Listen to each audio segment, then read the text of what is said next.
Japanese real estate comes with a whole dictionary of terms that can be confusing, especially for foreigners. Hello, I'm Toyot Tanuman. I'm the founder of Open Room Inc., which is a Tokyo-based startup which helps foreigners to rent and purchase property in Japan and manage properties on their behalf. If you need my assistance, please contact my team. You can find everything you need to know in the description of this video. Okay, let's start with property types. In Japan, mansion isn't a huge luxury villa like in the West. It actually means condominium or apartment buildings, usually with reinforced concrete structure. And why do we call that?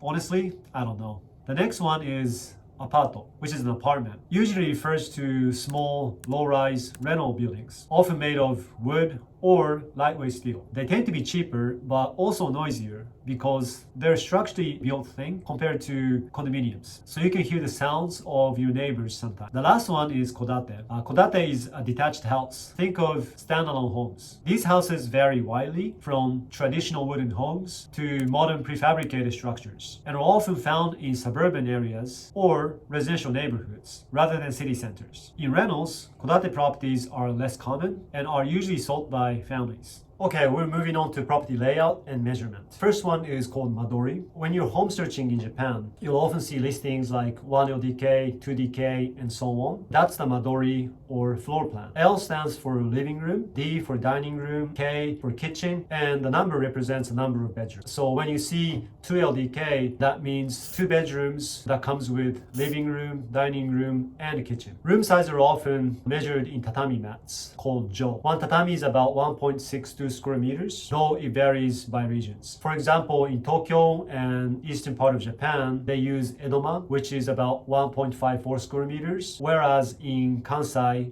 places like Kyoto, Osaka, and other western part of Japan, they use 𝐏𝐫𝐸, which is about 1.82 square meters. But you don't have to worry too much about these details. Just remember, 1 𝐏 equals 1 tatami mat. That equals about 1.6 square meters. Then there's the tsubo, an old Japanese unit for land and floor space. 1 tsubo equals about 3.3 square meters, or exactly 2 tatami mats. This measurement is also commonly used in Korea as well, as known as pyeong. I don't know which one of us started first. Although Japan officially uses metric system, tsubo is still widely used by agents and contractors. Okay, we're moving on to cover some financial terms. First one is yachin or 𝐀𝐛𝐨𝐽. This simply means rent. Yachin is everyday language, whereas 𝐀𝐛𝐨𝐽 is the more formal legal term, the ones that you will see in the contracts. And on top of rent, many apartments charge 𝐏𝐫𝐫𝐲. In English, this is similar to CAM or common area maintenance. It covers shared costs like hallway lighting, cleaning, or garbage collections. Property owners and property managers usually treat this as required costs, but when foreigners ask me what it is, I usually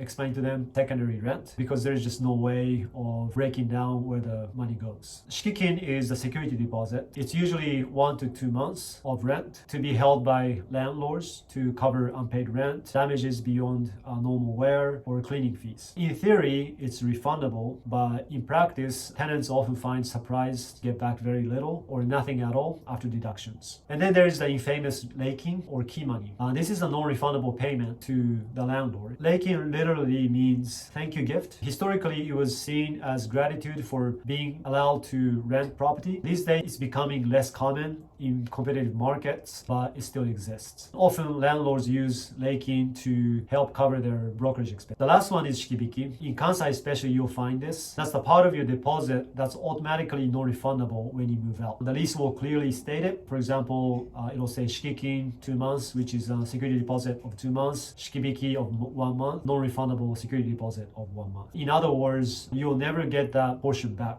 It works like extra key money to the landlord, while the rest of the deposit may be partially refunded after cleaning and repair costs. This makes move-out costs less predictable for tenants. Okay, finally, we're moving on to cover some legal terms. The standard lease in Japan is called 普通借家契約 or ordinary lease. We usually call it 普通借as an abbreviation. It typically runs for 2 years and automatically renews use unless either party gives prior notice to cancel the contract. Landlords can only refuse renewal with just cause, like if they need to use the property for their personal use or for major redevelopment on the site. Tenants usually can end the lease with 1 month notice. Rent can be adjusted, but landlords need solid evidence to justify it. Overall, this type of lease strongly favors tenant stability. By contrast, 𝐏𝐫𝐸𝐻 keyaku is a fixed-term lease. It ends exactly on the date stated in the contract with no automatic renewal. If both parties wants to continue, they must sign a new lease. The landlord must also give written notice at the time of signing to explain that the lease is fixed-term. Otherwise, it's invalid. For tenants, it means less stability, but sometimes results in lower rent. In short, ordinary lease protect tenants. Fixed-term leases give landlords more flexibility. And finally, 𝐏𝐫𝐸𝐻𝐭 means restoring the property to its original condition when you move out. That often means cleaning, repainting, or minor repairing. Your security deposit is used to cover these costs. What would be subject to the 𝐏𝐫𝐸𝐻𝐭 and what not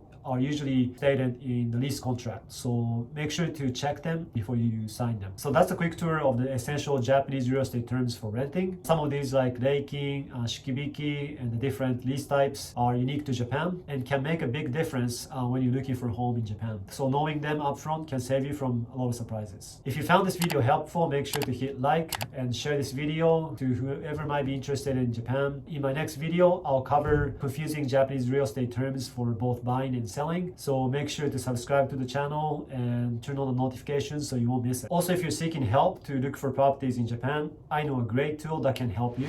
It's called OpenRoom, a property search engine that is designed to make property search easier for foreigners. What's unique about OpenRoom is that its listings are sourced directly from our unique network with thousands of real estate agents across Japan.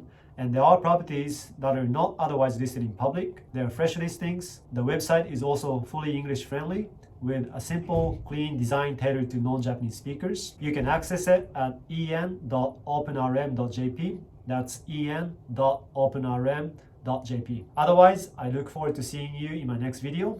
Sayonara.